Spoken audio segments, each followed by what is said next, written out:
A minha melhor viagem literária foi com o livro Vidas Secas, de Graciliano Ramos. Ao ler essa obra, eu tive a sensação de viajar no mundo da imaginação. É como se eu pudesse presenciar as dificuldades enfrentadas pelos retirantes, interpretadas por Fabiano, sua esposa Sinhá Vitória, seus filhos, também os animais que os acompanhavam, o papagaio, a baleia. Então eu pude perceber através dessa obra que ler é viajar pelo mundo da imaginação. Lembro-me que esse livro veio parar em minhas mãos quando eu ainda cursava o 9º ano do ensino fundamental na Escola Municipal Arthur Fagundes de Oliveira, através de um professor muito querido chamado Décio Alves Nobre, com quem tive o prazer de trabalhar no ano de 2011 como professora de língua portuguesa. Esse professor levava uma bolsa cheia de livros. Uma vez por semana, ele nos levava para uma sala de leitura, onde espalhava em algumas mesas diversas obras literárias.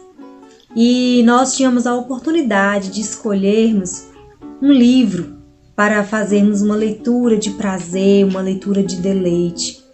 Era muito prazerosa as aulas de português, mais especificamente as aulas de literatura, onde nós podíamos conhecer lugares diferentes, viajar em mundos diferentes através do livro. Então, dentre várias obras que eu li, eu tive a felicidade de conhecer Vidas Secas, de vivenciar através da leitura a luta pela sobrevivência de Fabiano e sua família. Então, me emocionei muito ao ler essa obra, que me impactou bastante. Quando iniciei a leitura, eu já comecei a me envolver com a dura trajetória dos personagens pelo sertão, em busca de melhores condições de vida. Quando todos já estavam com muita fome, sede, não tinham mais condições de seguir viagem, eles encontraram uma fazenda abandonada e decidiram se instalar lá mesmo. Dentre as personagens tinha a cachorra Baleia, que muitas vezes era a salvação da família, que caçava alimentos para que pudesse saciar a fome de Fabiano, sua esposa e seus filhos. Então ela procurava preás, por exemplo, e levava para a família matar sua fome. A história começa a amenizar um pouco quando o patrão regressa a essa fazenda e Fabiano consegue um emprego. Com o dinheiro que recebe, ele vai à cidade comprar mantimentos para a família, mas lá ele se envolve em jogos, começa a beber e perde todo o dinheiro que havia recebido, deixando a família numa situação mais difícil ainda. Depois ele sai da cadeia, mas continuam levando uma vida muito sofrida, uma vida muito árdua. O clímax da história, aquele momento mais tenso que chama a atenção do leitor, é quando ele decide sacrificar a Baleia, que era uma cachorra tão querida como se fosse um membro da família, porque ela estava doente. O tiro acerta muito mal na cachorra, que sai ferida à beira da morte. Todos sofrem bastante. Esse foi o momento assim, que mais me chamou a atenção, que prendeu a atenção na história. O final da história nos mostra a família mais uma vez se retirando para outro local, em busca de melhores condições de vida.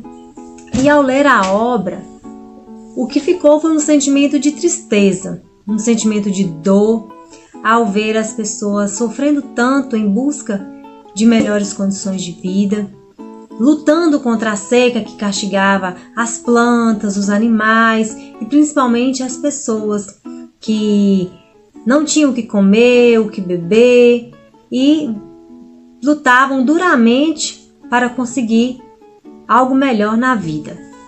Eu posso dizer que a partir das minhas experiências literárias, do prazer que a leitura nos traz, que a melhor coisa que nós, enquanto professores, que a escola pode oferecer ao aluno é a leitura. Sem dúvida, essa é uma grande riqueza, é uma herança que nós podemos deixar aos nossos alunos.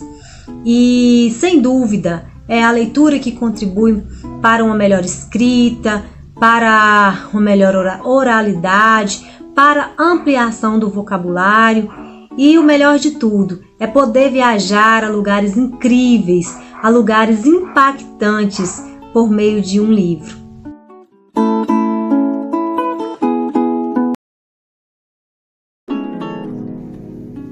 A minha melhor viagem literária foi com o livro Meu Pé de Laranja Lima. Quando comecei a ler essa história, eu fiquei encantada. Depois de algumas páginas de incontidas risadas, fui levada às lágrimas, pois pude vivenciar no fundo do meu interior o amadurecimento precoce daquele menino tão sofrido, mas de coração tão grande. E no final, o que ficou em mim foi uma tocante vontade de abraçar, de ajudar, de acarinhar, de me tornar amiga daquele garotinho tão sofrido que mergulhava na sua imaginação para fugir da dura realidade que ele vivia.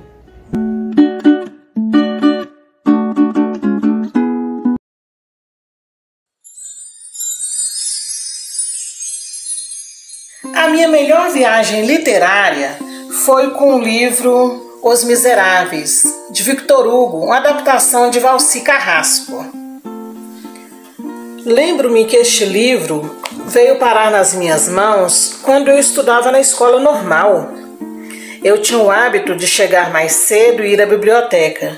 E em uma das minhas visitas, este título me chamou a atenção. Então, logo iniciei a leitura. Quando comecei a ler este livro, eu não conseguia parar. A cada página, a cada capítulo, eu ficava mais envolvida com a história.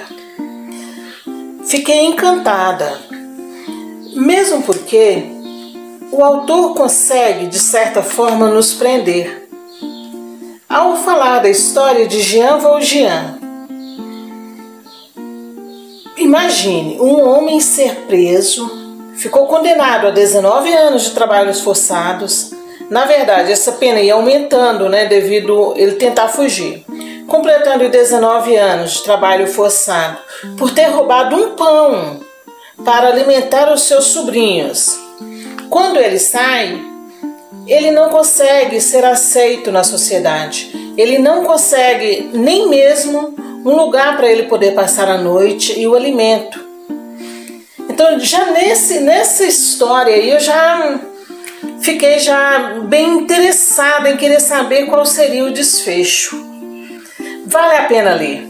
Vale muito, muito a pena ler essa obra. E no final, o que ficou para mim com a leitura deste livro foi um grande amadurecimento. Este livro me fez perceber o quanto eu poderia me tornar uma pessoa melhor.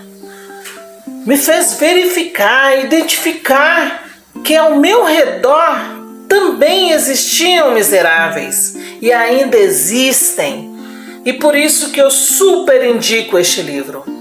E ao contar para uma amiga quanto que este livro foi importante, inclusive eu estava sugerindo a ela a leitura deste livro, fui surpreendida ao ela me falar que ela leu a obra completa. E deparei-me com a obra completa tempos depois, e claro que eu não poderia deixar de conhecer.